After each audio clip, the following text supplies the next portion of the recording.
Be curious and open, and imagine what you could bring to your family, to your community, the ripple effect of love that these medicines can bring to your life. You don't have to, but it is sure a fantastic way to help yourself live a better life, live with passion, live with new experiences that maybe have limited your own beliefs. And you are of us all, and you are love.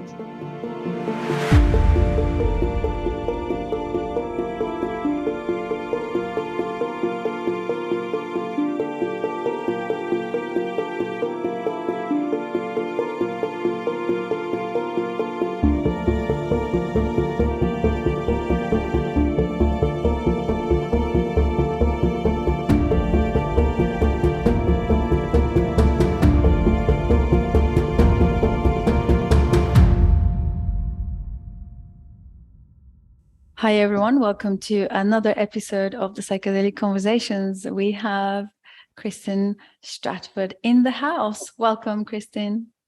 Thank you, Susan. I'm so happy to be here. It's a pleasure to have you and also get to know you and your work. I've been really looking forward to speaking with you. So just to give a context to our listeners, I'd like to say a few things about your background, and then we can dive in, right? So you are a licensed clinical professional counselor, addiction counselor, licensed candidate, private practice, and ketamine-assisted psychotherapy with 100+ hours of helping ketamine and humans suffering from trauma, moral injury, depression, and pain. 1,000+ hours, but who's counting? Right. It's a good start. Yes, There's so much work to be done in this area, and I'm just so happy to be connected and also learn from your experience and also ketamine. I didn't have many people on the show speaking directly about ketamine as of yet, so I'm really looking forward to what you can to learn from you and what you can share with us. So what brings you to this space, if we can learn a bit more about your background? Yeah. Where I live in Montana, in the United States, we have a very high suicide rate. It's been high for 30+ years, as long as we've been tracking it. And my son's lost a good friend to suicide. Many of us have. And I just went looking for answers, something that could be legally used that would help people reframe. And I found ketamine. There wasn't a lot of literature on it in 2014. I kept tracking it. 2017, I went to an international suicidology conference, and it was just yes. I became a steward for her. I became very passionate about her. 2018, I sat with her, and she helped me sort a lot of, I say she, but she helped me sort a lot of my own issues and a lot of my own trauma and pain, and just made the world make a lot more sense and helped me see a lot clearer. Ketamine, I believe, is a pattern disruptor. So the patterns that we're just a bunch of patterns and perceptions of our own story and experiences, and ketamine gets in there and disrupts it, in my opinion. That's what I've seen with a lot of people. Thank you for sharing that. There's always a leverage in the way that we come into this work, right? Like Yes. you said, having the struggles and also just having or understanding how, especially young people, not just young people, I mean, since the pandemic, suicide rates are really high at the moment. Yes. And coming through that angle, I think it's really, I guess what drives you and motivates you to keep going. Completely. I see it as the leverage, because a lot of people who come into the psychedelic work, some point they have, they've been shaken, or they've lost hope, or they've experienced grief or loss, something that's really shaken their world, and then they seek something a lot more robust in healing. And I guess this is where the psychedelics come in. I like the way that you call ketamine she. So I know a lot of people call ayahuasca like mother Aya or grandmother. Tend to. Why do you think it's a she, ketamine? When I sit with ketamine, and when I've watched others, I've sat with a lot of combat veterans also, and it seems to be so much love and so much of a divine feminine energy in it when people are experiencing it, just being surrounded by love. I have a mantra I've used with individuals. A lot of people come with their own mantras, but I am safe, I am okay, I am loved. And some of us will check in and go, I don't know if I feel loved. But ironically, ketamine just picks them up and takes them into, then they're like, oh, I am loved. And I love that about the magic of how ketamine works. Yeah, that's so beautiful. What would you say about ketamine? If, say, a listener just joined in and they have no idea, they've never heard of it, and it's also legal at the moment. It's legalized already in therapeutic use, I believe. Yeah.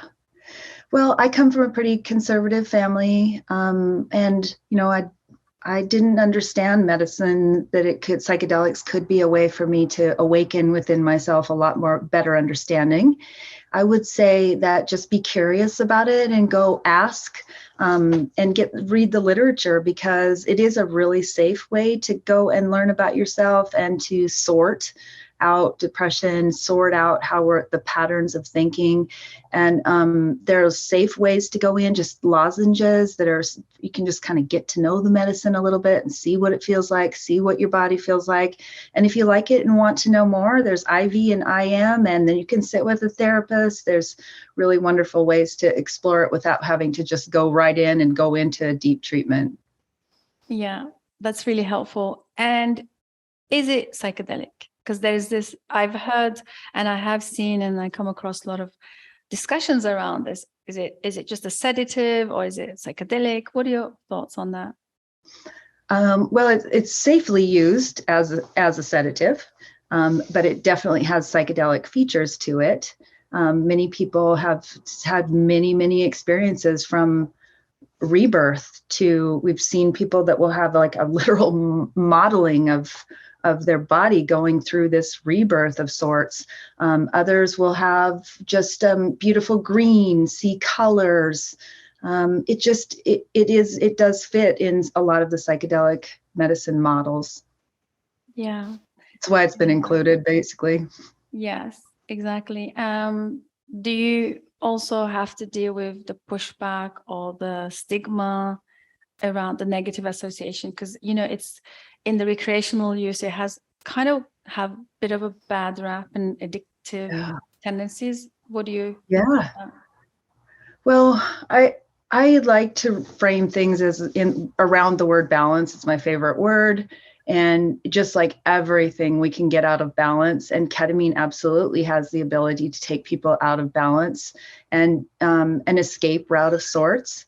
And street ketamine is definitely causing some concern, because it's people we're causing this buzz of ketamine, and then that's an easy access. And the medical system and therapeutic models for mental health are making it kind of hard for people to access it and expensive. And so on the street, it's easier to get. However, the safety around it is very challenging for people. And that's the part I do worry about for ketamine, and being able to keep it legal. Yeah, that's very helpful. Do you think it's addictive? I think it can be. Yes. Yeah. So what would be because I always, the way that I see these medicines, luckily I don't have a recreational background. Thank God for that. I think it kind of has been my advantage. So I always think of it as the container, the setting. I know we talk a lot about the setting and people's intention, and how, what's the reason they are seeking, what sort of help they are seeking. What would be the most strongest way of creating that space? Like what angle would you advise people to come into it, or is there any structures? What can be said to that? Mm-hmm. Well, different clinics do it different ways. I think being really aware of what makes you comfortable. For instance, I sit with rocks. I have rocks that help ground me and help me feel good. I wear jewelry that helps me feel good. Going in with things that are very comforting to you, understanding what is it that I really want to sort about how I'm thinking, and how do I want to be able to change myself, and what patterns do I want to disrupt in my own way of thinking? Having those kind of conversations with yourself before going in is really good. Also, not being afraid to tell the clinic, I'm going to bring my own pillow and my own blanket. I'm going to I'd like to wear a mask, have all the options available. One of the key things I think that's really important that I don't hear a lot of people talk about, but when we go into this medicine, taking our feet off the ground, like a roller coaster, and letting go into it, I think is really key, because we tend to really want to be grounded. And it's a great way to help us get into the experience. So being aware of the lighting is important. Your music pick, going in and picking a list of having, if there's a therapist or not, having a good playlist that feels good to you. All of those things play a role in set and setting. Yeah. So it's really interesting because the ketamine is used in the clinical settings now. Do you also get a pushback on that? Because right now there is a clinical model, there's, all kinds of different models, right? Mm-hmm. What are your thoughts? Are you kind of coming across those kind of discussions where, we should take it out of the clinic and put it into different spaces? What do you think? As far as professionals pushback or public?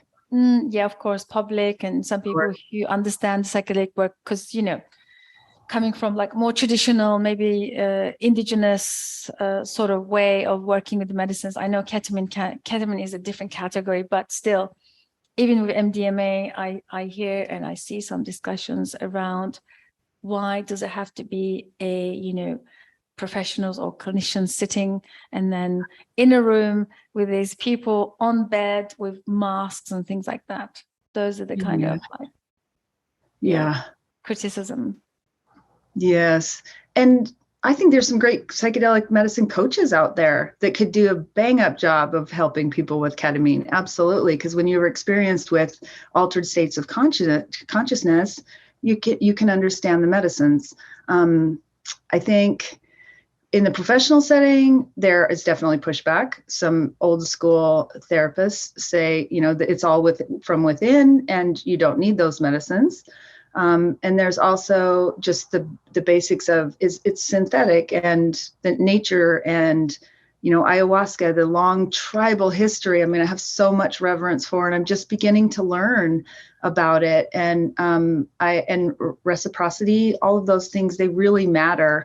But getting in and being curious about the other medicines, and respect, and asking each other questions and learning from each other, I think is the best way. We have this huge opportunity to create a new way of being together, a new way of having community, a new way of thinking. We're opening up our third eye to what is possible in a brand new way to help Mother Earth and help ourselves. And these medicines are all ways. And I found ketamine because I was so ingrained into psychology. I'm third generation psychologist. So I just knew what I knew, and ketamine seemed safe and a way to legally do it. And then it opened the door of a whole other possibilities to it. So I just would encourage people to just be curious about it and find out the success stories and just learn. Be open to learn. Yeah, I'm glad you mentioned the old school sort of psychologists or the clinicians, because I never thought of that, because I always thought, it's the psychonauts or the experienced people who really understands the non-ordinary states. They push back a lot of these new agey sort of, or the new models of the new pharma or the clinicians, and how they are trying to bring in, and especially with training, how you have to be sort of licensed in order to get into the therapy and the learning and the training and all that. And it kind of excludes and divides all the rest of the people who don't have these licenses. So there is I'm sure you can imagine there's a lot, but I never thought that it could be also the problem of much older generation I know the mindfulness space is full of older generation of people, like, don't take anything, do not ingest anything outside of you, just trust and everything's within you. That's a really good point you made there. Yeah, and shame and guilt and the usual I'm a not enough and the norms and going against the norms, they all play a part in all of this. Yeah, absolutely.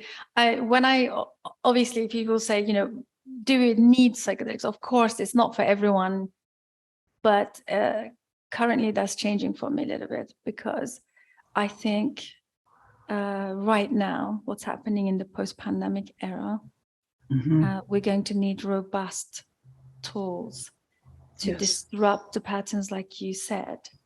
And I think psychedelics are for everyone. It's just knowing how to use them and knowing how to create spaces to bring them in, rather than just make it a trend, because right now it's also being mainstreamed, and that comes with a lot of challenges as well. You can imagine. What are your observations about this whole psychedelic renaissance now?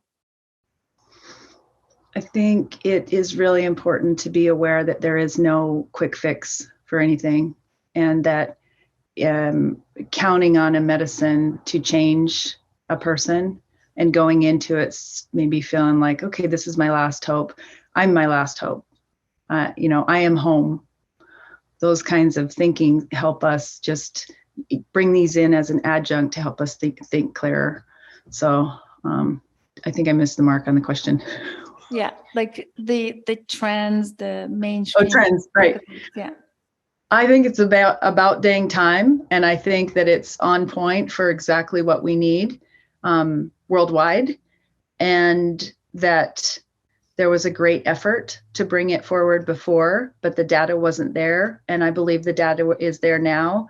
And I really do thank cannabis for helping open the door to the possibility of these things. And frankly, ketamine, I think ketamine did its job in bringing a medical community on board to see, like, wow, what happens with this? People's lives are being changed.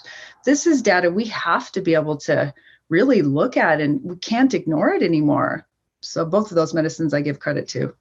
Yeah, that's very helpful. Thank you for that. And what about your personal experiences kind of exploring the medicines? How did that affect your work? Like you said, you come from a very sort of conservative background.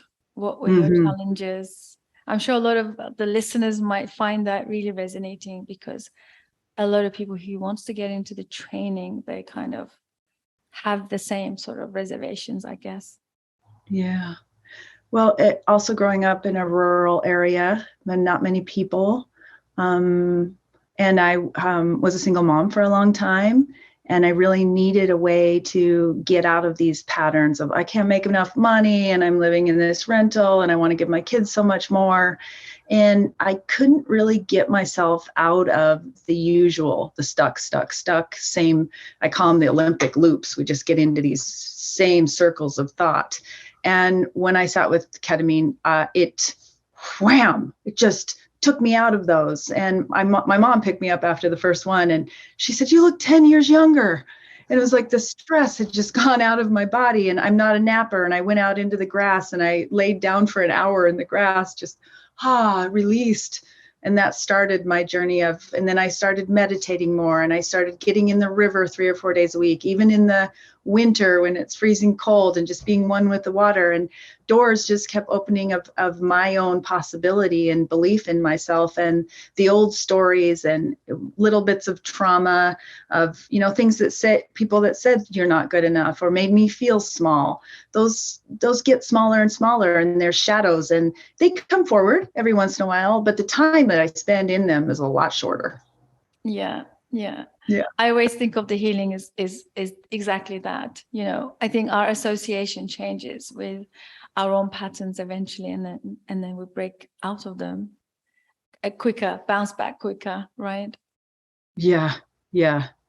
And the higher self, like, to get there, it's just a constant evolving journey, but the journey gets more exciting when you have more tools. Yeah. So working with, people with trauma, what was the most common theme, and were there any challenges for you dealing with? Because I guess this is a really heavy work to be unpacking and also holding such space. What would you like to Yes. share, if there's anything that you would like to share? Challenges were that we really didn't know when I started doing this, sitting with clients, we didn't know the contraindications. And so I did have a couple of clients that probably shouldn't have been doing the medicine, and the space got difficult and challenging. I will say that they are still to this day are glad that they did the treatment. So I, as being part of the new frontier of it all, on a frontier range of Montana, I went into some spaces that were a little bit challenging. What I also learned was that especially with combat veterans and the trauma, they were able to sort their experiences and just sort of put them aside from themselves and be able to really look deeply at what they experienced and process so much better, so much clearer. And they would come in, with a hood on and or just sunglasses, very small. And by 6 sessions, they were walking in smiling, their eyes were sparkling, they were thinking about new opportunities and ideas and really just opening up to the world again. And that was the most beautiful thing for me to witness, and is still something I absolutely love seeing happen. Yeah. When you say contraindications, you mean were they on medicines or pharmaceutical medications? What kind of? Well, I'm thinking of one in particular who had a previous inpatient admission, so possible psychosis had a psychotic break in the past, and I wasn't made aware of that until after, and so that person had trouble, really did, and wouldn't release into the medicine, wanted to play their own music because it turned out that was very grounding for them, and they were afraid of going to that other side again as they had gone before, and that's okay. And they were doing their own safety checks in that. Had I known that, I would have done things a little bit differently, a little bit softer, but it worked out okay. I just walked with them. Mm-hmm. And that's a big part of also going into the medicine with people is reading proxemics. Some of us don't want somebody really close, and some people don't like somebody standing over them. So sitting sort of side by side with them and reading their space and asking permission for, is it okay if you would like for me to reach over and grab your hand if you're feeling uncomfortable? Is that consent to touch? These are all things that we go over with clients before we go into session with them. Yeah. And then integration afterwards was really critical. There's the glutamate, the how persons are processing all the information. There's this window afterwards where we really want to take advantage and do big system changes and just pattern disrupt, get out there and walk, learn to meditate, clean house, change diet, do that while the medicine is fresh within. Yeah. Well, that's kind of where the work is at, right? So the medicine is showing where to start, really. Exactly. Mm-hmm. Mm-hmm. And in your experience, is that really difficult for people to really integrate the experience, or do they just go back to the old patterns? Boy, we're so individual, and every ketamine experience is individualized and different. So to generalize into, do they make big changes? Some do, some don't. I would say overall a lift in spirit, a lift in consciousness, and an ability to just recognize within themselves something different. I would say at least, boy, it's hard. And there's a lot of research out there that would say differently, but at least 50% of the people do make the changes. And maybe, I can't even think of somebody that it didn't alter their life in some way. So that's 100%. But the work afterwards, I'd say about 50% do it. Yeah. So what do you think? Yeah, for me, it's always about what's the environment where they go back. If they go back to the same sort of ecosystem they have, or the social connections, and if they're in a really challenging relationship, or other challenging sort of like the things that they can't change instantly because there's so much at stake. Mm-hmm. That tends to play in a huge role, I think, in integration, because we can't take them away and give them a new place or new environment. So I find that a lot of people do see the value and they want to change it, they want to integrate it, but then the environment is kind of dragging them back again. So that's kind of like what I noticed. But if I guess if the work is spread over some time, sessions are not expecting a miracle with one session, as you said, there's 6 sessions or however it needs to, just to strengthen and make them more resilient so they can go home and make those changes. I guess that's what we are dealing with, right? To really understand in the medicine work. Yes. And afterwards, some people will say, I leave it open as far as coming back for integration and do it over Zoom or meet in person. And some will say, I need weeks, and others want to talk right away. But it just depends on the person. I really encourage journaling. I think that's really important. And then one of the little tricks that I do is most people with ketamine, well, all of them need a driver to bring them to for their experience.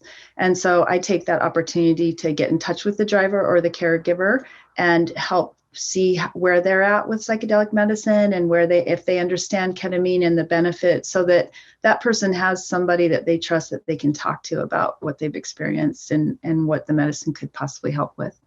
Yeah, that's really helpful, because the common theme that I see as well, people who seek the help from the psychedelic substances, they don't have anyone around them. Most of the time they feel so stigmatized or shamed, or like, why would you want to do that? Because obviously we are dealing with the lingering effects of the 50s or the 60s, or the historical stigma is just very strong, and they feel so crushed under this feeling of like maybe they might be isolated because of their choices seeking psychedelic substances. So there is still that we're still dealing whole lot at the moment. That's what I see.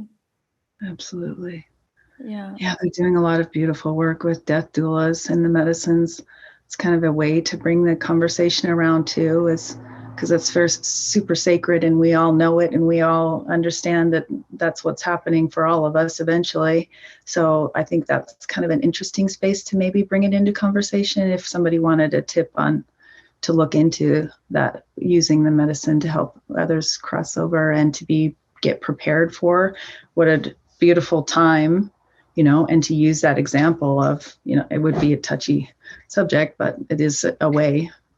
Yeah. Do you know what I'm really interested in, Kristin?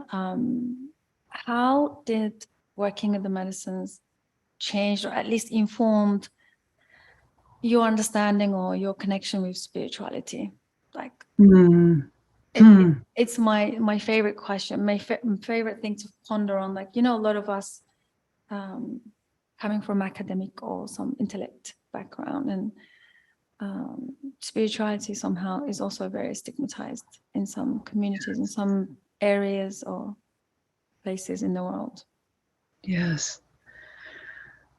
I love. Just love. It awakened me to that's pretty much all there is. And feeling like I can drop into myself and meditative state and just be with myself and with what there isn't really as self and connect to others.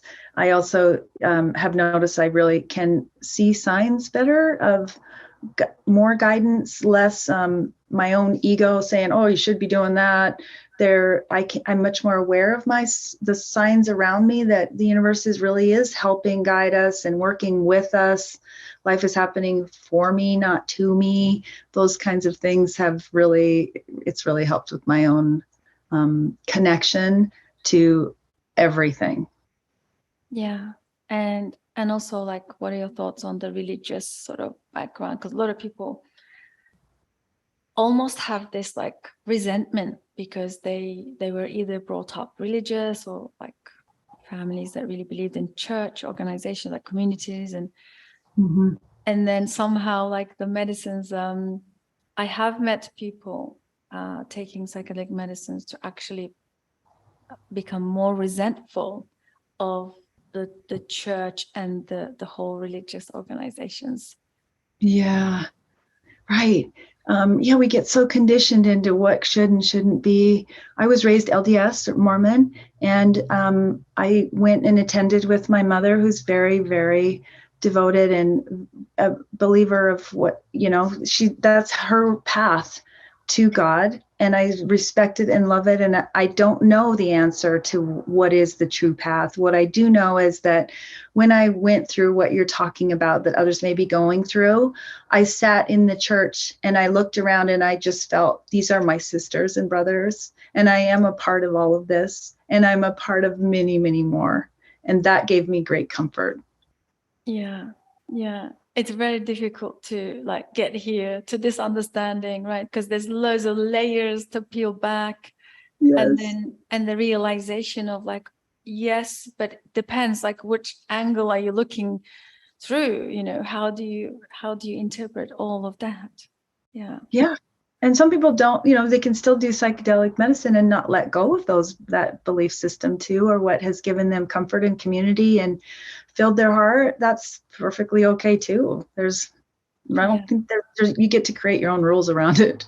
Yeah. But this spiritual connection is, of course, the one that's I'm always intrigued, because how much do you think we should play with the rituals or the ritualistic approach in using the substances? Should there Ooh. like the intentional, should there be like an intentional sort of ritual, or like, some people say, I have so much respect for these medicines, that kind of ritual. Yeah. Well, boy, it depends on the medicine, I know, and how much people have been already experimenting with it, because they're kind of know already their intention of what going into, if they've had a lot of experience with it. Of course, each one of the medicines and where they come from, so important. And the rituals, learning about them and respecting those, and the culture is so important. It's so easy for me to speak from a space of ketamine because it started in medical. So it's really easy. And that's just kind of my background. So I guess I got to go from its roots. My roots were part of its roots. But traditional medicines that from different places of the world, I think honoring, learning about, and doing as much as possible to integrate how the medicine was brought through those tribes is really, really important. Yeah. That's so beautiful. Just the understanding of like, I had a guest on the show, and he said every medicine is given to a different like parts of the world, and they have gatekeepers.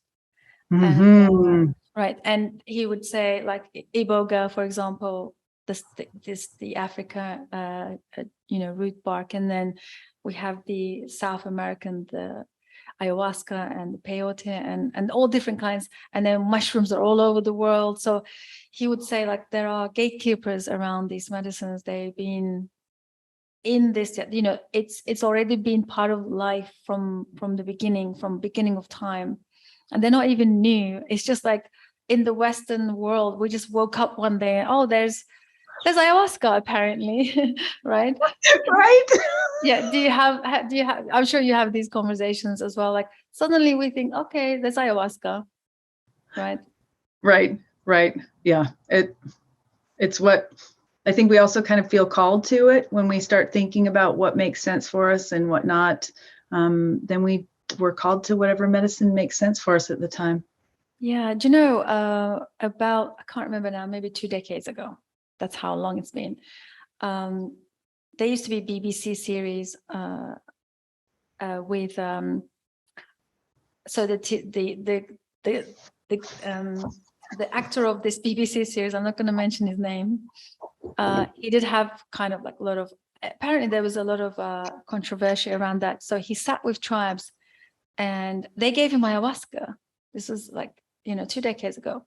And this was kind of aired on BBC. I watched this and I had no idea what this was. We just thought it was just like cringe, and it was just like, why would you do this? Because it was kind of depicted on the show as he drank something and it was really arduous and really horrible somatic purging and all of that.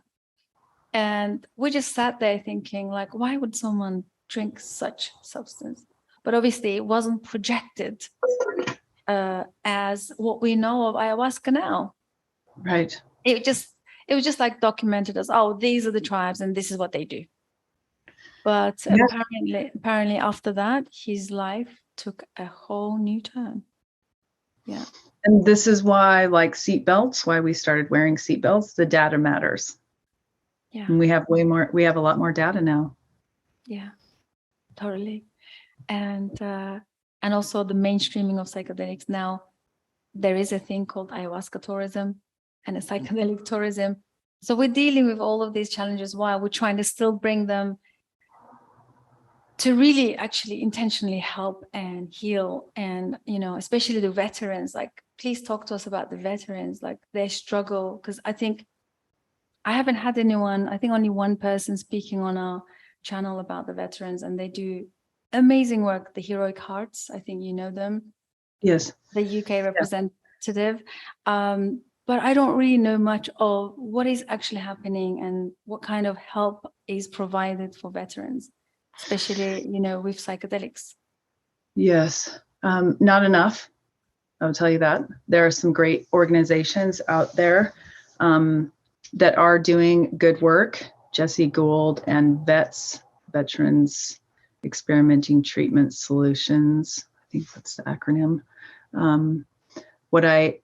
What I think is the most important part is that the VA in the United States needs to be doing more work to allow for more medicines to be running for their veterans to be able to experience these awakenings with good, reputable nonprofits and good, reputable organizations. It's also, we definitely have to worry about they're clinically studying veterans, because the whole organization of how veterans are treated, it has historically been very unfair.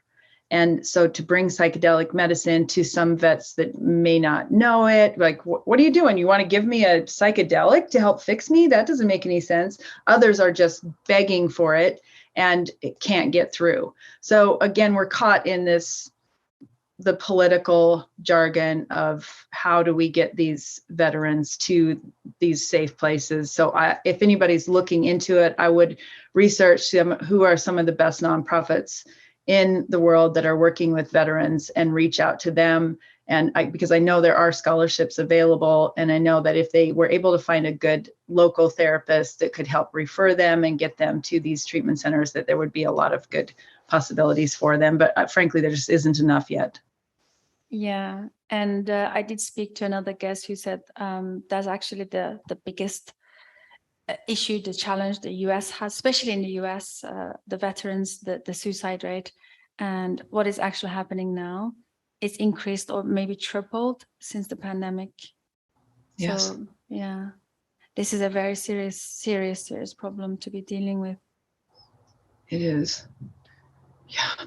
And even the system itself for vets to get through the paperwork of how the VA manages its stuff is, it is very difficult. And I think even just being able to have experiences with ketamine or mushrooms or whatever it is can even just help with the simplicity of getting through the system. It can help them think, just that simple, being able to get themselves more benefits and more help, because that can be a big wall that is stopping them from being able to get help. So I see that as a possible tool too. But yeah, it's a really hard topic and painful to talk about for many of us, watching and learning and hoping that this will be a way that mental health can change. The whole paradigm of mental health can change with the help of these medicines. Yeah, that is the intention and hope, for sure. Yeah. Kristin, what are you working on currently? What are the projects that you're involved in? If there's anything you'd like to share more as we are coming to the end of our conversation, what would you like to share? I just encourage anybody that wants to learn more about any of the medicines to jump in there and just go and look at this YouTube, go and look at your information, go and look at anybody that's talking about these medicines and be aware of the passion behind it. It isn't a selfish thing. It isn't coming from a place of, oh, get out and try a bunch of drugs. This is coming from a place of an awakening of sorts and a joining and all of us wanting more for each other. It comes from a great place of love.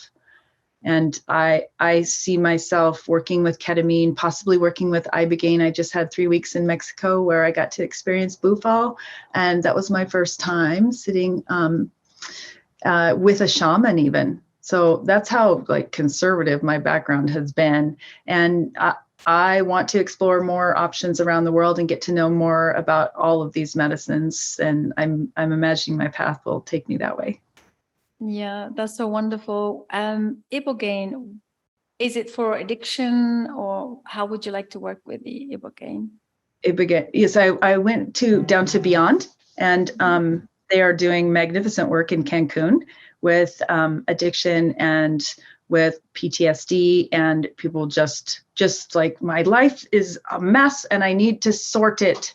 And actually the medicine helps them sort it. It is a big one.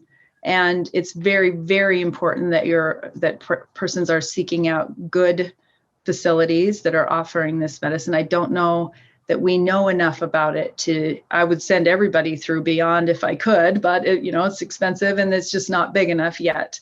But I think this medicine it could be hugely successful for veterans and individuals with PTSD. And I'm excited to learn more about it, but I don't know enough yet to even teach you about it or teach others yet. Yeah. Yes, I'm hearing a lot more conversations around the ibogaine as well. I guess also the contraindications, because that's one medicine that makes me really nervous, iboga or ibogaine. Yeah, that's why it's so important, like what they do at Beyond, having a complete medical staff with MDs, and they just are constantly monitoring everything about what's going on with their body medically, physically. So that's really, really critical. Yeah. And as I came back from that trip, it was really interesting because I hadn't intended to. I went down there to sit with ayahuasca and ended up with bufo, following the signs. And that's another thing that people will start to be more aware of, is following the signs and what speaks through your heart. But I was coming back on the plane, and there was a man sitting there next to me that had a shirt that said Big Sky and Beyond, which I'm in Montana, the Big Sky country. And beyond I had this wonderful opportunity to show up and be with these people. And the man had just been to Africa, which is where iboga comes from. And he handed me a little tiny horn shed that he had been walking on the earth of Africa.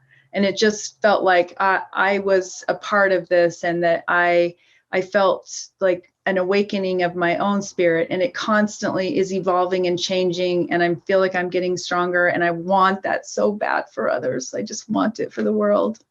Yeah.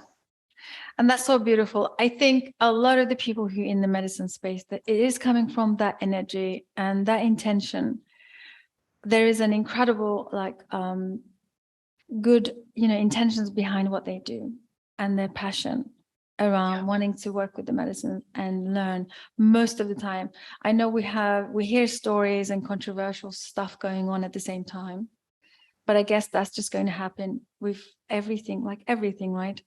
But there is a lot of good people out there that really, especially with, I think, medicines, when they experience it, they want to share it with their family. They want to, almost wear it on their t-shirt, like everybody should be taking psychedelics, because once you experience it, I guess that's what you want to pay forward, or at least introduce it to the world.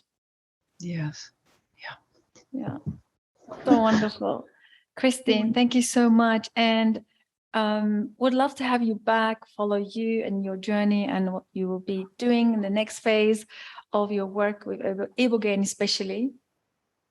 Thank you. Yes, I'd love to come back and follow up and learn what you're doing and hear about what others are doing. Just keep building this community.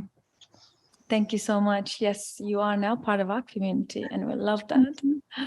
Thank you. So, what would you like to say? Last words of wisdom to our listeners?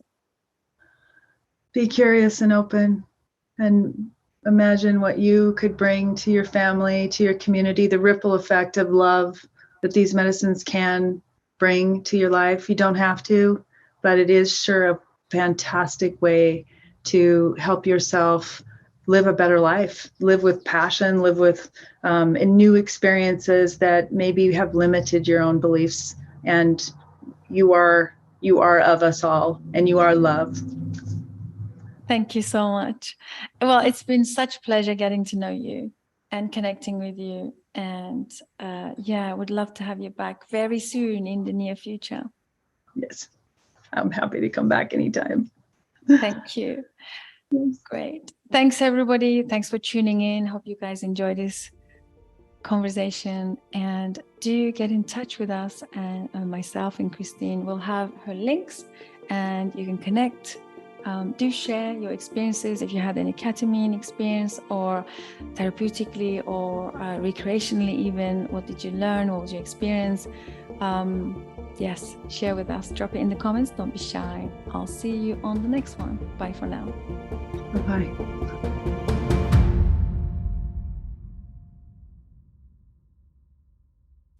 Thank you so much for joining us. Psychedelic Conversations podcast is designed to educate, inform, and expand awareness. For more information, please head over to psychedelicconversations.com. You can also share with your friends or leave a review so that we can reach more people. You can also join us in our private Facebook group to keep the conversation going. This show is for information purposes only, and it is not intended to provide mental health or medical advice. Thanks for listening.